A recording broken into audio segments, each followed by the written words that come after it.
Tov, voilà Bezrat Hashem, aujourd'hui le cours il va être spécial du Tête qui se lève, Chag HaGeoula, la délivrance du Admour Hazaken. Donc c'est dédicacé bien sûr comme d'habitude pour nos Chayalim, pour nos Chatoufim, pour tous les blessés et pour les Ilou Nishman de tous ceux qui sont partis. Et la Hatzlacha de Yaakov Bezrat Hashem Mordechai pour toutes les bonnes choses Gashmiut et Ruchaniut. Alors comme ça, pour parler de Yutet Kislev, on va parler de faits historiques, de ce qui s'est passé très rapidement. Et ensuite, on va rentrer dans les histoires qui se sont passées le moment de l'emprisonnement et le moment de la libération du Admour Hazaken. Je pense qu'il y a pas mal de choses extraordinaires à apprendre pour notre vie de tous les jours et dans notre Avodat Hashem. Déjà, il faut savoir une chose, c'est qu'à l'époque, on est tous au courant qu'à l'époque du Baal Shem Tov et à l'époque du Maggid Mezerich, il y a eu ce qui s'appelle la Itnagdout, les opposants à la Chassidut qui se sont levés. Ils ont vu d'un coup des tzadikim qui transforment la tête de tous les juifs. Ça a fait peur aux anciens qui étaient dans le monde de la Torah. Donc il y en a certains qui sont devenus chassidim et il y en a certains qui sont restés opposants. Mais c'était une guerre, on va dire, une guéguerre encore assez gentille à l'époque du Maggid et à l'époque du Baal Shem Tov. Après le Maggid, il y a eu le Rav Menachem Mivitebsk. C'est lui qui a reçu maintenant la charge des chassidim et lui, il a tenté. Il a essayé de faire le shalom, il a essayé d'aller voir les Géonim à Vilna et il a été refusé. Ils n'ont pas voulu l'accepter, ils n'ont pas voulu le voir, ils n'ont pas voulu discuter avec lui. Il voulait faire le shalom, mais ça n'a pas marché. Il a décidé, il a pris une achlata, ça y est, la vie là-bas est insupportable, il ne veut plus vivre dans la marloquette, il veut vivre dans le shalom. Il décide de prendre beaucoup de familles avec lui de chassidim et partir en Eretz Israël. Qui c'est qui va se joindre à lui? Le Admour Hazaken, le Baal Hatanya. Donc ils font la route vers Eretz Israël. Et au milieu de la route, le Admour Hazaken, il dit « Je ne peux pas laisser les Juifs en Russie, je ne peux pas laisser les Juifs là-bas dans toute cette ambiance-là, sans chassidoute. » Donc il rebrousse chemin. Et quand il vient, bien sûr, les Juifs, ils sont tellement joyeux, tellement heureux, qu'à ce moment-là, il va faire des adeptes, une Hatzlacha Adira. Et bien sûr, ça va réénerver ceux qui pensaient que sauf, enfin, on s'était débarrassé du Admour Hazaken et des Chassidim de cette région. Ils vont le voir arriver, ils vont voir comment son feu va se répandre de partout. Et là, ils vont décider, ils vont faire un Va'ad de comment aujourd'hui, qu'est-ce qui nous reste. Il nous en reste un à faire tomber, c'est le Admour Hazaken. Ils vont aller voir les shiltonotes russes, ils vont aller voir donc, le gouvernement russe. Ils vont dire, écoute, on a un gros problème, on a un traître. Et c'est un juif en plus. Et il s'appelle Shneor Zalman Miliadi. Ah bon? Qu'est-ce qu'il a fait? Il envoie de l'argent à vos ennemis. Qu'est-ce qu'il faisait le Admour Hazaken? D'ailleurs, on va le voir à la fin du Tanya. Il récoltait énormément de dons, justement pour ces familles qui sont parties en Eretz Israël. Et il récoltait aussi des dons pour les Juifs qui habitaient déjà en Israël. La situation était dure. Donc, il envoyait de l'argent tout le temps en Eretz Israël. À cette époque-là, c'est l'Empire ottoman qui est ici. Les Russes, ils voient ça. Il dit, il envoie de l'argent à des Chayalim. Il envoie de l'argent pour une armée adverse. Et là, ils vont venir l'emprisonner. Maintenant, qu'est-ce qui va se passer cette même année? À Rosh Hashanah, tout le monde va voir que le Admour Hazaken, il était très inquiet. Personne ne comprenait pourquoi. Le Admour Hazaken n'a pas dit. Le soir de Sukkot, ils entendent les Chayalim russes arriver dans le village. Le Admour Hazaken, il dit à sa famille, ne vous inquiétez pas, c'est pour moi. Le soir de Sukkot. D'ailleurs, c'est Meod Manien parce que on va voir qu'à la fin, il va se faire arrêter à Isrouchak de Simchat Torah. Et le Admour Hazaken, donc, il va voir les Russes arriver, il va prendre la porte arrière, il va s'enfuir. Ils ne vont pas le trouver dans la maison. Et il y a un moment où il est dehors comme ça en train de se cacher. Il va rencontrer son chassid Rav Shmuel Munkes. Alors Rav Shmuel Munkes, il est connu comme chassid qui faisait pas mal de blagounettes. Il adorait, c'était un batran, mais attention, poli et dans la chassidoute, avec des enseignements. Et le Admour Hazaken, il dit Shmuel, qu'est-ce que je fais? Je me rends ou je prends la fuite? Et Rav Shmuel Munkes, il va dire Rebbe, de quoi vous avez peur? Si vous êtes un rabbi et un vrai rabbi, alors il ne vous arrivera rien. Et si vous êtes un imposteur, alors tant mieux qu'il vous arrête. Parce que vous avez enlevé le plaisir de milliers de juifs dans la gashmi ou dans le plaisir de ce monde matériel. Donc il n'y a rien à perdre. Si tu es comme tu es, à Kol Beseder. Et si tu n'es pas comme tu es, alors il vaut mieux que tu sois arrêté. Le Admour Hazaken, il a bien aimé le Machal et le Nimshal. Et donc, il va décider de se rendre s'ils reviennent. Il va passer toute la fête de Sukkot. Pendant toute la fête de Sukkot, il va être à la maison. Pendant cette période-là, les Juifs vont être en ébullition, ils vont être en tension. Et pourquoi? Parce qu'ils vont comprendre que c'est les opposants. On parle de gens religieux. Ouais. On ne parle pas de Amé Haratzot. On parle de gens religieux qui étudient la Torah, qui sont derrière ce complot-là. Et la Sot Lachem, et Ferut Torah Techa, ils se sont fait toutes sortes de psukim, de versets qui va en fait permettre qu'ils viennent de ce qu'ils font, c'est moutard, et c'est même une mitzvah de faire ce qu'ils sont en train de faire. Et là, le Admor Hazaken, j'aimerais juste vous lire quelque chose d'extraordinaire. Le Admor Hazaken, il sent que les chassidim, ils sont très en colère, et que ça peut partir en vengeance et en milchama. Maintenant, on sait que ceux qui sont venus chercher le Admor Hazaken, ils sont venus avec un carrosse noir. Le carrosse noir, ça faisait référence à tous les traîtres à l'Empire russe. Et en général, quand tu rentres dans le carrosse noir, ouais, tu ne reviens pas. Donc les chassidim, ils sont comme des fous. Tu as pris leur rabbi et tu l'as condamné en fait, tu l'as condamné à mort. Le Admor Hazaken, il va écrire comme ça. Pirsem bisruchak baboker. Mirtav klali eladat chasidei Chabad bo izir et chasidav ou mekusharav litchazek betikva ou bitachon gamour. Il leur dit, je vous demande juste une chose, avant que je me fasse arrêter. Donc on est dans la période de Tuchol HaMoed et juste avant le moment où il va se faire arrêter. Je demande à tous ceux qui sont attachés à moi, à tous ceux qui sont des chassidim, de se renforcer dans l'espoir et dans le bitachon b'Hashem. Ou bisrut rabotenu agdoshim. Ve'im bechach yeh lisbol ou mekabel zot alatzmo. Et vous inquiétez pas, j'ai pris sur moi de prendre ce nisayon-là, à Zakol Beseder. Ouais, je ne pars pas avec un problème. Je suis chalem avec ce inyan-là. Attaque, Tev Rabbeinu Hazaken. Mevin ou et aremes chez Ramazlo lifne arbe shanim moro verabi à Magid Mezerich. Maintenant, je comprends les allusions qu'avait fait mon maître, le Magid de Mezerich. Chez Yimuchar Risbol v'yavru alav zmanim kashim. Il lui a dit, sache une chose, que tu vas passer des moments très difficiles dans ta vie. D'ailleurs, il faut savoir que l'Admor Hazaken, il s'appelait le Litvak, le lituanien. Parce qu'il avait une chita, c'est marrant parce que les opposants, ils étaient lituaniens et lui, il s'appelait le lituanien. Chez les chassidim, c'était son petit kinouille, ouais, son petit surnom. Alors pourquoi? Parce qu'il avait la même chita de limoud et parce que le Maguide, avant de partir, il lui a dit, c'est toi qui vas devoir briser la forteresse de l'opposition. Il n'y a que toi qui es capable de faire ça. Parce que tu es un gaon, donc il n'y a que à toi qui peuvent écouter. Ve'u mazir et chassidav be'azara chamora ve'atra rabba. Et là, il dit à ses chassidim, acheriye machiye, qu'il arrive quoi que ce soit. On comprend les mots. Itnaagu besheket ou bemenucha. Comportez-vous avec du sheket, avec de la simplicité, la menucha neged amit nagdim. C'est-à-dire ceux qui m'ont mis dans cette situation-là, je vous demande une chose, de ne pas se venger. Et plus que ça, il va leur demander de l'itnei gitam be'avat Israël.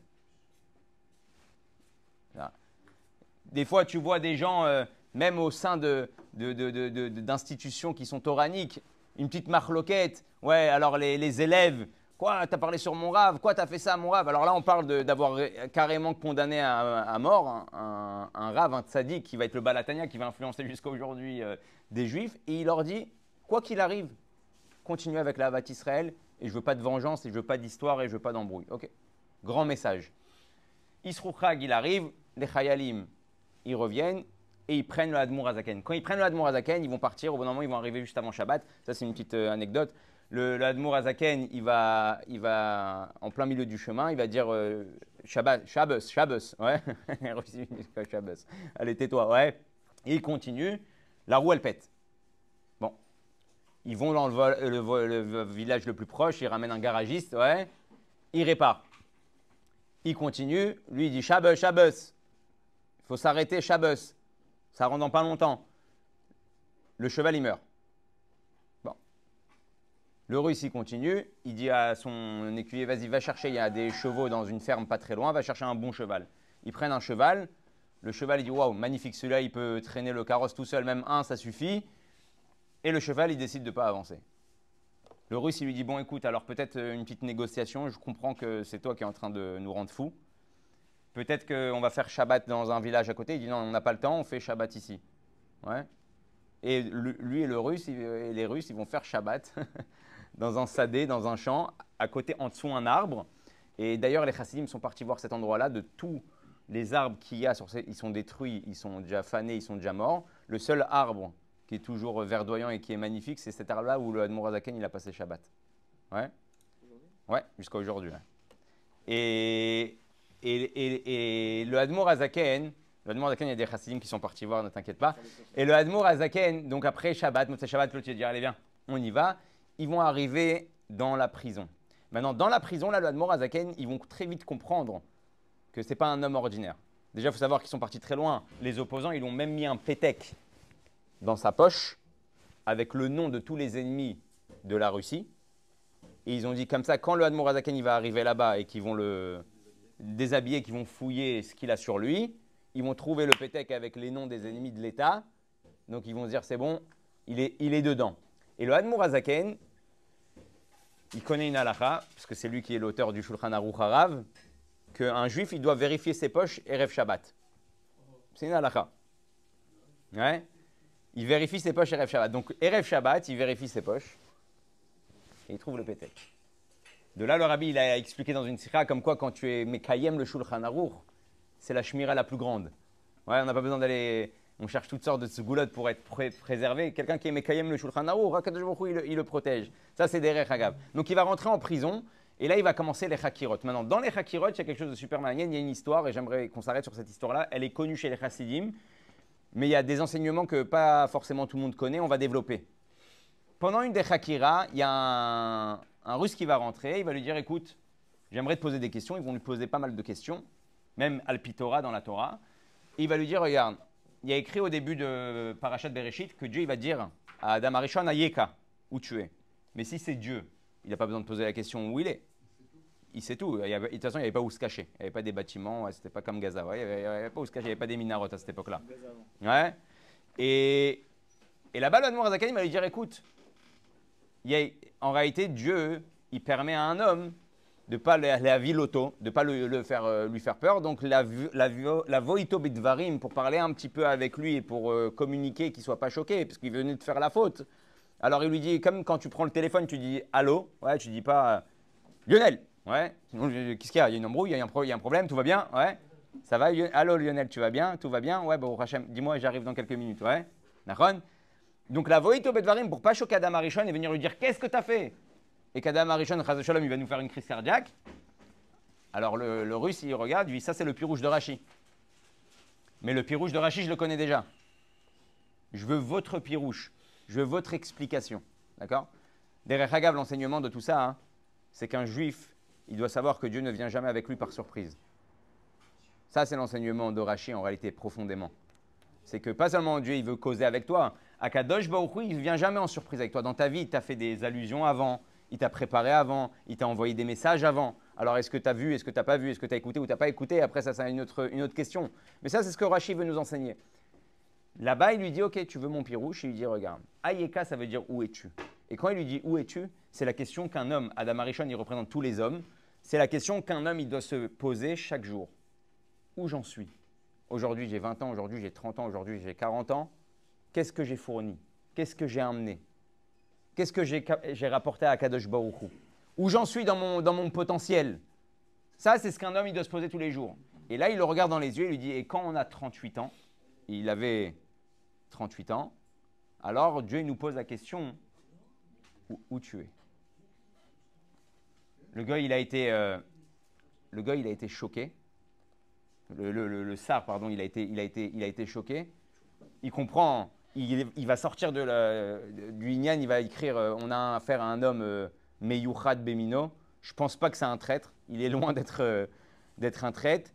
Et donc, il va leur faire que des histoires comme ça. Ça, c'est l'enseignement. Par contre, le Rabbi Rayatz, des années plus tard, donc le Rabbi précédent, il va venir, il va dire vous savez que ce Hayeka-là, il a sauvé le Admour Azaken. Ça, c'est un autre enseignement encore plus profond. Parce qu'on peut avoir le sentiment que Hayeka, bon, ben, c'est surtout pour quelqu'un qui est entre Torah et entre ce monde-là. Ouais, mais quelqu'un qui est cool au Torah, qui est toute la journée dans la Torah et les mitzvot, bon, bah, Yeka, Baruch Hashem, j'ai fini le chasse une fois, j'ai fini le chasse 2 fois, je fais Torah au mitzvot depuis des années, donc mon Yeka, hein, mon où tu es, il est assez portant, il est assez bien. Il dit, mais sache une chose, c'est que le Admour Azaken, en réalité, pourquoi il a été sauvé par ça? Pourquoi il a été sauvé? Parce que quand il était en prison, il a eu une élévation spirituelle tellement grande, au point où il était prêt à mourir. Ça y est, il n'y avait plus personne qui l'embête, il n'y a plus de yéchidout, il n'y a pas tout le monde qui vient te poser des questions, parnassa, santé, rouler. Il était dans une cellule, Mima Makim Keraticha Hashem. Donc l'Admour Hazaken, tu le mets dans un bête midrash ou dans une cellule pour lui. Ouais, c'est à la limite, il est encore plus tranquille. Et il va avoir une élévation à un point, comme on sait que chez les tzadikim, certains tzadikim, ils peuvent arriver à ce qui s'appelle klot anefesh. Klot anefesh, c'est un neshama qui sort de ton corps. Et il dit au moment où il va lui poser cette question-là de Hayeka, il était au moment où le Admour Hazaken, il allait partir de ce monde. Tellement il était en dvekout avec Akadosh Baruch Hu. Et quand il va lui répondre Hayeka, il va se rappeler lui-même que le but de ce monde-là, c'est pas de partir, c'est de savoir revenir. Et ça, c'est quelque chose de très profond. Parce que des fois, on va avoir le sentiment même dans notre famille que plus je m'élève spirituellement, donc ma situation, elle est bonne où j'en suis. Mais en fait, si tu as oublié de revenir vers ta femme et tes enfants et ton entourage et ta communauté et influencer ce que tu as appris, alors la question, elle est où ton Hayeka? Pourquoi tu es sur Terre? Ça, c'est ce que le Admour Arabia Arayatz, il va nous enseigner. Donc le Admour Hazaken, il a été sauvé par cette question-là de Hayeka. Même lui, il s'est dit, oh, si Hachem m'a envoyé cette question-là, c'est pas pour rien, c'est que j'ai encore mon travail à faire ici, il y a des juifs qui ont besoin de moi. Et là, le rabbi, il va nous donner un enseignement extraordinaire sur le Hayeka. Il y avait un rave réformiste qui a écrit pas mal de livres aux États-Unis. Et il a écrit au rabbi, il s'appelait le rave Herbert Weiner. Et lui, il va écrire un livre. Et dans un livre, il va développer cette histoire-là de Hayeka sur Bereshit. Et avec sa chutzpah, il va venir et il va dire au rabbi, il va envoyer une lettre. Il va dire, j'aimerais vous poser une question. Où vous en êtes avec votre Hayeka? Hein? Où vous en êtes avec votre Hayeka? Il pose la question au rabbi, en réalité, où t'en es? Ouais. Et, ouais. Mais le rabbi, il savait aussi prendre des juifs qui étaient un peu chutzpanim. Tu prends le Gdol Hador et tu lui envoies une lettre, t'en es où? Ouais. C'est un peu bizarre quand même, ouais. Et il va venir le rabbi et il va lui dire, mon Hayeka dépend de ton Hayeka. Ouais. Et le rabbi, il a voulu, et le type, il a été stupéfait de la réponse. Il dit, tu sais, c'est quoi mon Hayeka?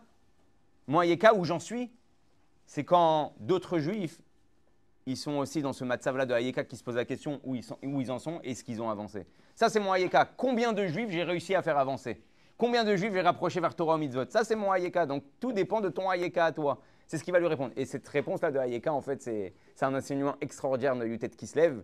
Donc, on a appris déjà pas mal de inanimes sur un mot qui s'est passé là-bas. Et donc, l'histoire ne va pas s'arrêter là. L'histoire, elle va continuer. Donc, l'Admour Hazaken, il est en prison. Il y a un moment, ils vont le mettre dans une cellule complètement noire. Ouais. Et ils vont essayer de les balbel auto. Ils vont le mettre dans un… Comment on appelle ça, là? Le tsinok. C'est… je ne sais pas comment on dit ça en bon français. Ouais, quand on les met dans un trou, il n'y a pas de fenêtre, il n'y a rien. Un cachot, le cachot, voilà. Dans le cachot. Et le Admour Hazaken, il va être là-bas. Et ils vont essayer de le perturber. Et comment ils vont essayer de le perturber? Ils vont rentrer à un moment. Il était 2h de l'après-midi. Ils vont dire, allez, c'est la nuit là.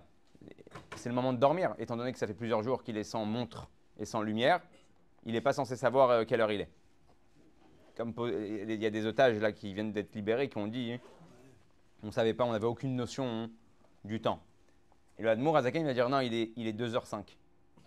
Ouais, comme ça, 2h05. Et les Russes, encore une fois, stupéfaits, ils vont dire, comment tu sais? Il dit, les 12 heures de la journée, les 12 heures de la nuit, c'est des tsiroufim de Yudke Vavke. Ouais, en fait, chaque heure, chaque minute, elle a son tsirouf de Yudke Vavke qui fait vivre le monde à ce moment-là.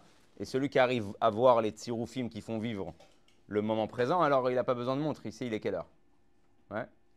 Donc encore une histoire. Donc là, plus ça avance et plus ils comprennent qu'ils se sont trompés sûrement de personnes. Maintenant, le Admour Hazaken, il va faire famine. Ouais, il va faire la grève de la faim. Il va pas manger. Pourquoi? À cause de la cache-route. Maintenant, les Russes, ils se pensaient qu'ils ne mangeaient pas parce qu'ils voulaient se tuer. Ils voulaient mourir avant le jugement. Alors, il y a un Russe qui rentre et qui lui dit, regarde, ça se trouve, tu vas être bien jugé. Alors mange, ça ne sert à rien, tu vas mourir pour rien. Il dit, non, c'est une histoire de cache-route. Alors, le Russe lui dit, si je te trouve du manger cachère, il lui a dit, si tu me trouves un juif Yireh Shamaim dans la ville de Pétersbourg, ouais, et que c'est toi, et seulement toi, pas un autre soldat, qui va chercher le manger et qui me l'emmène, et que personne ne touche, Il lui dit, tu me feras confiance. Il dit, je te fais confiance, alors je vais manger. Il va voir un juif dans le village. Pourquoi toi, seulement toi? Pourquoi est-ce qu'il a vu l'Admour Azaken en lui? Sûrement qu'il a compris que ce ministre-là ou cet enquêteur-là, il lui faisait confiance parce qu'il a été stupéfait par la grandeur du Admour Azaken. Donc il a vu en lui une confiance qu'il pouvait donner par rapport à sa cache-route. Il va chez un juif, il lui prépare à manger et il rentre en dessous le plat un pétek. Il dit qui tu es, où tu es. Parce que les juifs, ils ne savaient pas ce qui se passait avec le Admour Azaken. Ils savent qu'il a été arrêté, mais ils ne savent pas dans quelle prison. Ils ne savent pas s'il a été tué ou pas, condamné à mort ou pas. Donc il écrit ça. Le Admour Azaken, quand il finit de son plat, il trouve le pétek. Et là, le Admour Azaken, il lui annonce que c'est le Admour Azaken. Et il lui dit, je te demande une chose, c'est d'aller envoyer tout de suite quelqu'un à Vilna. Le policier, il rentre, il lui dit, si tu peux me servir, envoyer encore, il recache la lettre. Il lui dit, est-ce que tu peux envoyer encore un plat chez ce juif? Le juif, il reçoit la lettre, verroulé. Et là, le juif, il va envoyer un juif à Vilna. Si on a le temps de développer quelque chose d'extraordinaire, parce qu'en fait, il trouve un chassid, il lui dit, écoute, l'Admour Azaken, il veut que tu ailles à Vilna, sans aucune mission, sans savoir ce qui se passe. Le type, il arrive à Vilna et pendant quelques jours, il se balade là-bas dans les synagogues, personne ne fait attention à lui. Et il entend un petit peu tout ce qui se passe sur le Admour Azaken. Il entend des gens qui sont contents. Il y en a qui disent, ah, sauf, on a fini avec les chassidim. Et d'un coup, il entend que dans la ville, il y a un métargem. Il y a le traducteur de celui qui va prendre toutes les déclarations du Admour Azaken en yiddish et qui va traduire en russe. Ouais. Pour le Bet Mishpat.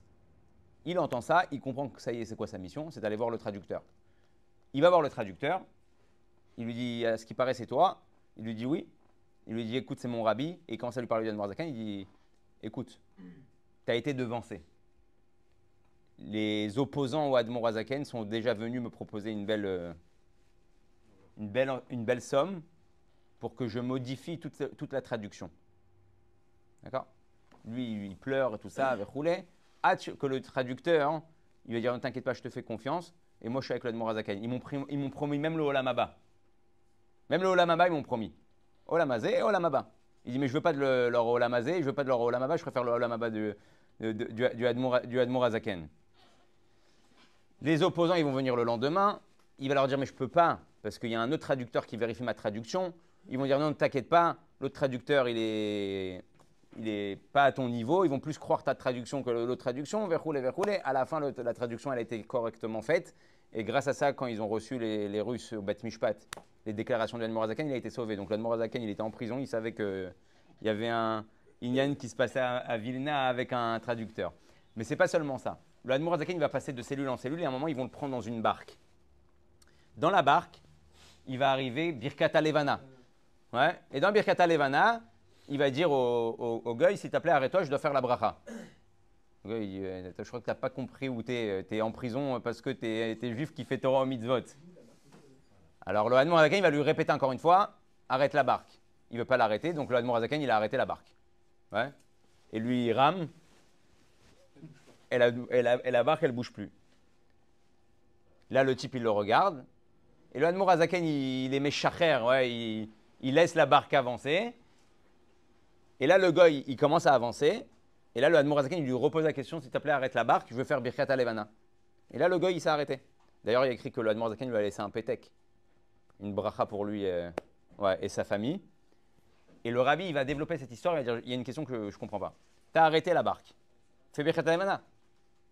Pourquoi tu as besoin que le goy, le non-juif, il reprenne son avancée avec et après tu lui demandes à lui de s'arrêter. Et là, c'est un grand enseignement par rapport à la Shitat Chabad.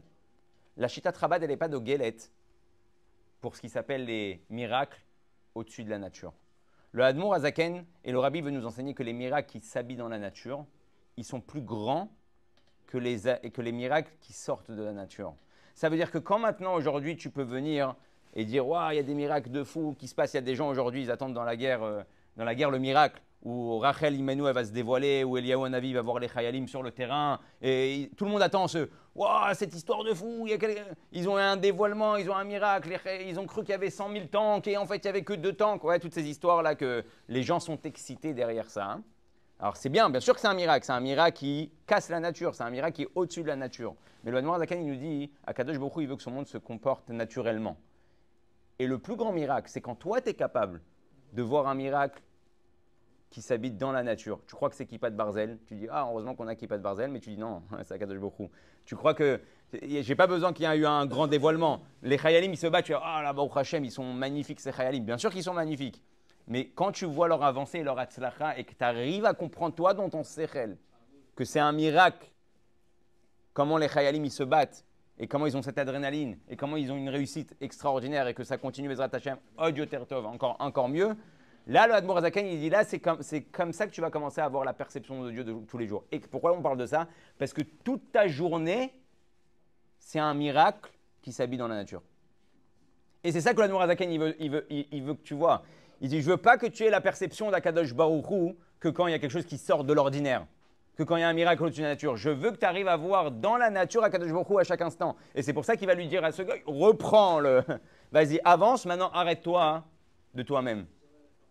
J'ai réussi à te faire arrêter la barque d'un non-juif qui t'a mis en prison pour faire Birkat Alevana. Ça, c'est un miracle qui s'est habillé dans la nature. Je peux l'expliquer. Ah ouais, bon, il s'est arrêté. Mais en fait, c'est lui qui est derrière et c'est exactement ce qu'il veut nous faire percevoir par rapport à Kadosh Baruch Hu. Autre chose. C'est une émouna qui est plus forte encore. Bien sûr, bien sûr. Et autre chose, dans le moment où il va être dans la cellule, il y a écrit que le Magid de Mezerich et le Baal Shem Tov vont venir le visiter, physiquement parlant. Ils n'étaient plus de ce monde. Ouais, un autre miracle. 2 personnes dans la cellule qui viennent rendre visite alors qu'ils ne sont plus d'ici. Et ils vont rentrer dans la cellule et ils vont venir soutenir le Admor Hazaken. Et le Admor Hazaken va dire d'où il vient ce Kitrouk, d'où elle est venue cette accusation. Il lui a dit écoute, là, tu es parti loin. Hein. Dans le dévoilement.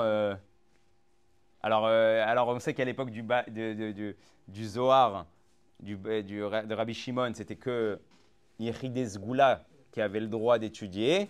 Après, il y a eu un développement grâce au Harizal. Après, il y a eu un développement grâce au Baal Shem Tov. Mais combien même? Ça veut dire qu'on dévoilait à tout le monde, mais pas tout le monde avait accès à la compréhension de la chassidoute. Il lui a dit, toi, ton accusation, elle est faite sur le Ofen de Chabad. Et c'est quoi le Ofen de Chabad? C'est que l'Admor Hazaken, il vient, il fait un retournement de situation. Il dit maintenant, je ne veux pas que les gens entendent juste parler de chassidoute. Je veux que même un enfant et le juif le plus simple puisse comprendre les choses les plus profondes de la Torah et les mitzvot. Et là, il est venu au Kitroug. Les anges, ils ont dit, hep. C'est quoi cette histoire? Un enfant, il va me parler d'Atsilut. Un enfant, il va me parler de Chochma Bina Vedaat. Un enfant, il va me parler des Olamot. Un enfant, il va me... Quel rapport? Il faut être prêt. Il faut être un tzaddik. Il faut être injuste. Il faut être propre. Il faut être zar. Et là, le Admor Hazaken, dans sa chita, c'est de pouvoir permettre pas seulement d'entendre des beaux slogans de la chassidoute. Beaucoup, ils aiment les slogans de la chassidoute parce que c'est joli. Mais il n'y comprend pas grand-chose en réalité. Il n'est pas parti chercher d'où est venu ce slogan. Là, le Admor Hazaken, il va te mettre avec le Tanya. D'ailleurs, vous savez que le Tanya, il est 53 prakim par rapport aux 53 jours où le Admor Hazaken, on voit que c'est l'accusation. 53 jours, le Admor Hazaken, il était en prison. Plus que ça, les 53 prakim, les chapitres du Likutei Amarim, il est aussi keneged les 53 parashiot qu'on a dans la Torah. Donc tout ce lien-là, il vient montrer que dedans, il y a toute la Torah en réalité. Et ça vient expliquer la profondeur de la Torah. Hein. Et c'est les 53 jours de prison. C'est logique que les anges... C'est comme maintenant, je dis par exemple un mec, un juif normal, il ne peut pas maintenant commencer à prendre le Zohar et commencer à mourir. La chassidoute, c'est 99,99999% de Zohar. C'est encore un dévoilement du Zohar. Donc ça veut dire que si maintenant, genre moi, je vais venir commencer à prendre le Zohar, le Tanya tel qu'il est... Oh, alors justement, il y a eu le Kitroug. Le Kitroug, il est là, la preuve, il est en prison. Maintenant, quand il va poser la question au Baal Shem Tov, il va lui dire ok, alors donc j'arrête. Je prends sur moi d'arrêter. Et là, le Baal Shem Tov et le Magid vont lui dire étant donné que tu as commencé, tu dois continuer. Et le jour de la libération, pourquoi on appelle ça Rosh Hashanah la Chassidut chez les Chassidim? Parce que le jour de la libération, c'est la preuve que Dieu aussi a approuvé, même contre cette accusation-là, que ça y est, il y a Zman, que même les gens les plus éloignés, même les gens qui ne sont pas forcément au niveau, comme nous tous en réalité, on n'est pas au niveau, puissent avoir accès à la Pnimut Torah, ce qui s'appelle le joyau qu'il y a sur la couronne du roi. Ouais. Et c'est ça qui va faire de ce jour-là un jour aussi grand. Maintenant, le Admor Hazaken, il va faire des mamarim quand ils vont le sortir de prison. Là-bas, il y a écrit qu'il était en plein pasouk de Pada Beshalom Nafshi. Pada Beshalom, tout le monde a entendu cette chanson-là. Pada Shalom Nafshi, c'est un télim que David il a dit. Et en réalité, là-bas, il explique quoi, le Admor Hazaken? Que la force, c'est pas quand tu te bats et tu combats contre un ennemi. Parce que quand tu combats contre un ennemi, ton ennemi restera toujours ennemi. Le jour où il peut te la remettre, ouais, il se relève et te la remet. On n'a pas besoin d'expliquer dans l'histoire d'Israël cette histoire d'ennemi. Le Admor Hazaken, il dit Pada Shalom Nafshi, tu m'as libéré par le Shalom. La plus grande victoire dans un conflit, c'est quand le conflit, en fait, il a été gagné par le shalom. C'est-à-dire que quand tu es arrivé maintenant à un shalom, l'ennemi, il n'a plus d'ignan de... Je ne parle pas des faux shalom comme on a autour de nous, ouais, que c'est juste, encore une fois, une question de guerre, une question de peur. Je te parle d'un vrai shalom.